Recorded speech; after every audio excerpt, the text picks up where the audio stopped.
Get the new concealable NIJ Level 3A certified Kevlar armor bundle from Fortress Survival, LLC. Ultimate protection for the ultimate prepper. 100% made in America. Lightweight, weighing only 5 pounds. Cool mesh interior, 6-month carrier warranty, 5-year ballistic warranty, 100% Kevlar 12x14 ballistic panels. Provide maximum coverage for maximum protection. One size fits all. The most affordable Level 3A American-made Kevlar set on the market. Order today at Fortress Survival, LLC. High quality performance, hard hitting. Hey everybody, I'm Christopher Green and you're tuning into AMTV, Alternative Media Television. Today's date is Monday, November 2nd, 2015. In today's video, you'll learn what you need to know about the Sinai plane crash, and also I'll talk a little bit about selective reality, of which I will elaborate later on in this video. So over the weekend, you probably tuned in, a plane, commercial airliner flying at roughly 30,000 feet, a Russian commercial airliner, disintegrated in midair over the Sinai Peninsula. And officials coming from Russia and also Egypt, although those stories are conflicting and ISIS on the ground is laying claim, terrorist elements on the ground are laying claim to the downed plane, officials are telling us not to panic and also not to jump to conclusions. Even though it seems like a plane goes mysteriously missing or is shot down pretty frequently now, whether or not it's flight MH370, which just disappeared off radar, just vanished out of thin air, and our intelligence agencies around the world still can't find it, even though they said that they found a plane part on Reunion Island months later, which we know is pretty much bullshit. I mean, Reunion Island, really? You kidding me? Is that easy of a story to put together by the mainstream media and government officials to quell the quote-unquote conspiracy theories?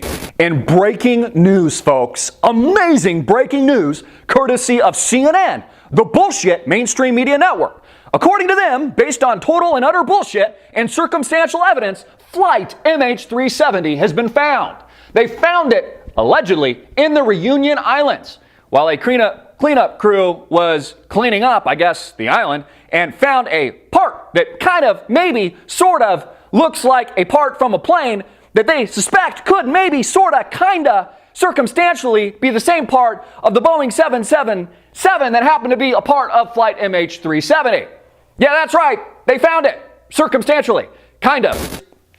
So this plane goes down, and officials are telling us not to panic. And again, my heart goes out. Very tragic. I think there was 14 children on board. Absolutely horrible. My heart sunk when I heard about it.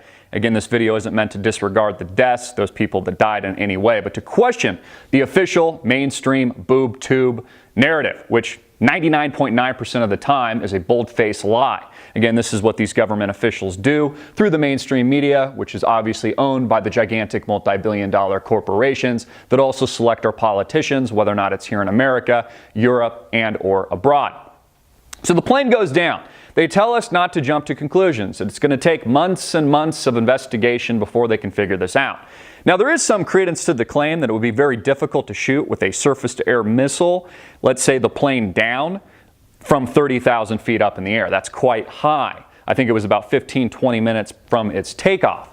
So there is some credence to that story. Typically, you're only going to have a range of maybe 15,000 or so, give or take a few thousand, with a surface-to-air missile without some kind of superior technology on the ground. Doesn't mean that that doesn't exist. So let's just say we rule out the surface-to-air missile. You know how SEAL Team 6 went down conveniently? What was it, like 19 of the members that allegedly killed Osama bin Laden just died because, again, dead men don't speak. Let's just erase that from the probability mix for a minute and say it wasn't a surface-to-air missile. Well, it still could have been a bomb placed on the plane prior to takeoff, right? That's still possible. I mean, again, the plane disintegrated in mid-air. There were no maydays, according to Egyptian officials, although Russian officials are telling us that the captain, and I think a wife of one of the co-captains, said that he was less than impressed before takeoff regarding the condition of the plane. Now, let's keep in mind, Russia would have a self-interest, Vladimir Putin would have a self-interest to cover this up if ISIS was in fact, or a terrorist group, of which, by the way, they're airstriking right now, were to bring down this commercial airliner. There would be tremendous self-interest to spin this story, to basically not embarrass themselves in front of the world and through the public media narrative that is being created. Keep in mind, again, Russia has been airstriking ISIS in places like Syria for several weeks now, even though people like John McCain got it totally and absolutely 110% wrong, even though Obama had been running his own air campaign anti-constitutionally since September 2014 last year without a congressional vote and or approval of the American public, which of course is an illegal act. So this story, this Sinai plane crash, certainly raised my eyebrow over the weekend. Again, my heart goes out to the victims. The children in my heart sunk upon hearing about it. I do think that there are still several questions outstanding. It still could have been some kind of surface-to-air missile. There is technology available today that could have a range greater than 16,000 feet that could hit a plane at 30,000 feet. That is certainly possible. And also, let's not rule out the possibility that there could have been terrorists on the plane, that a bomb could have been ignited on the plane after takeoff, something could have been planted prior to takeoff on the runway, etc. We don't really know. And of course, by the time all of this is unearthed, we won't get the entire truth. We really won't get the truth. Just like flight MH17, just like flight MH370. They're able to massage the truth into this selective reality, which is what the mainstream media does time and time again. Again, owned by the corporate interests, the multi-billion-dollar corporations that also select our politicians and have control over populations through the most powerful entity on the planet, the mainstream media. So let's talk a little bit about selective reality. I was debating with a family member of mine over the weekend who I very much respect, who is also very intelligent, but we disagree clearly on many things. And we were talking about the Hillary Clinton email scandal and also, most notably, the fact that Obama, even though he had promised in his original campaign speeches in 2008, on and on, I ran a clip for about a minute long of this in the last video we posted on Friday, promising to withdraw troops from Iraq, promising to end the wars from the Middle East, only to send more boots on the ground, according to our Pentagon. All of this was admitted last week. And in addition to that, starting new wars in places like Syria with these air campaigns, again, without any congressional approval, vote by the general public, just executive action by the President of the United States. And this person went on to tell me, through their selective reality, that Obama didn't lie to the American people. He just got it wrong. And, the facts change. Just because Obama ran on the entire platform of hope and change and also to withdraw our troops, he says that they did do that. Just a few years ago. They withdrew some troops, and because he withdrew some troops, even though they're sending more back now, far more boots on the ground now, and he started new wars in new countries in places like Syria, that's okay because it makes up a part of this liberal bias selective reality that the President of the United States wasn't lying to us. He had good intentions, but the facts changed. Just like Hillary Clinton blowing up her email server was all in the best interest of the American public.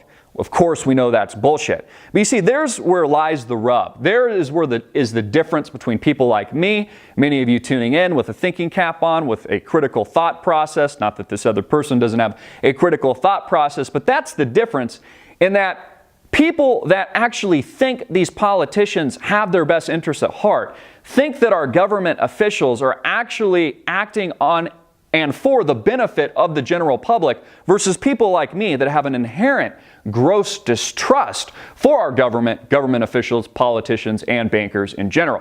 Now, let's not forget that our founding fathers had an inherent gross distrust also. It's basically the founding principle of this nation and this country. One of the reasons they came up with the Constitution. We've had this great free land for just a couple hundred years before screwing it up. And so that's what I find really amazing, and I think that's where lies the rub. I think that's the critical point, and it's something that we need to penetrate further, is that people, the gross majority of people in this country really aren't awake to what's going on behind the scenes. They don't understand the concept of self-interest, these selfish politicians and bankers basically committing crimes, people like Hillary Clinton blowing up their email servers only because it serves their best interests and not the best interests of the American public. Just like the U.S. government lied about the transfer of weapons through Libya, what is now known as the Greater Benghazi Gate conspiracy, which is no longer a conspiracy, it's all factual, where the U.S. government had been transferring guns to armed terrorists on the ground in Syria to hopefully take out Bashar al-Assad and his government. The same thing was done, of course, with Libyan leader Muammar Gaddafi. The same thing was done with Saddam Hussein. And they've attempted the same thing in Syria, but have failed recently. Bashar al-Assad obviously still has power, and as a result of U.S. meddling, we've only had 500,000 people wind up dead in this country, and millions, according to third-party reports, 1 million plus in places like Iraq. So it all goes back to kind of this selective reality. You know, when you wake up to the fact that our politicians really don't have our best interests at heart, that they're lying to us through the mainstream media, that basically everything that's coming out of their mouth is 110% bullshit, that is life-altering. That changes your entire perception of the world. And it's also extremely discomforting to think that your politicians aren't looking out for the best interest of the country, that they actually could be acting in very sinister, psychopathic ways. You know, the same thing regarding September 11th. I mean, if the federal government was in on it and they actually were responsible for murdering thousands of innocent Americans, that's really tough to come to terms with. It would mean that your government, your officials here in the United States, were murderers. And most Americans can't sleep at night if they were to think that way. Can't sleep at night thinking that the banksters who bailed themselves out with trillions of dollars post the crash of 2008 and 2009 weren't looking out for them. It's much easier to believe the large fabricated lie that it was in the best interest of the American people to basically bail out the banks because the whole world was going to come to an end, even though none of that's happened. Even though the stock market has roughly tripled since the trough and they still have interest rates at zero. And the only consequence of all these bailouts has been minting new billionaires in the name of Jamie Dimon, head of JP Morgan Chase, and people like Lloyd Blankfein, who has said in his own words he's doing God's work at Goldman Sachs, which basically owns the Federal Reserve. So we see time and time again this selective reality, this bias from the liberal leftist media. And I think it's where the left and the right really comes to a head. You know, what we need to better understand as critical thinkers, people with our thinking caps on, is that there is no difference between the right and the left. This selective bias, this selective reality that's being created, this argumentation occurring on both sides is honestly a waste of time. You know, what we should be spending more time on and focusing on is the criminal nature of these politicians. The fact that, like, Hillary Clinton, for example, burned her email server to the ground to cover up damning truths, to cover up damning information regarding Libya and Benghazi Gate and other things that we probably will never know about because she burnt her email servers. Or we need to pinpoint and take a direct hard look at people like Barack Obama, who have engaged in illegal anti-constitutional wars as a byproduct of his own executive actions and the start of new wars in places like Syria. His continuation of wars from the George W. Bush years in Iraq and Afghanistan. You know, if people say one thing and then do the exact opposite, that's the very definition of a lack of integrity. If you say you're going to withdraw troops from the Middle East and from Iraq, and let's say you withdraw some, but then just send more back a few months more later, you haven't done what you said you were going to do. That would make you either a liar or just plain dumb. So even if we give these politicians the benefit of the doubt, even if we gave Obama the benefit of the doubt and say, well, he had good intentions, he was still grossly wrong and in error. His policies have grossly failed because he's only sending more boots back on the ground and starting new wars in the Middle East today. That's just reality. Just like Donald Trump has promised quite audaciously that he's going to build a wall and he's going to have Mexico pay for it regarding illegal immigration. Now, if Donald Trump doesn't do that, let's say he becomes president of the United States and he doesn't implement that during his term, his ass should be held to the fire. He should be held and there should be a public outcry. Again, that's the very definition of integrity. When you say you're going to do something, you do it and you follow through. I'd like to hear your thoughts on the Sinai plane crash. Also, our discussion on selective reality. Maybe you've had these debates at the dinner table with your family and friends. Put your comment, question, suggestion in the comment box below. Get this video out everywhere. Make it viral. Hard hitting it in your face. I'm Christopher Green. Peace.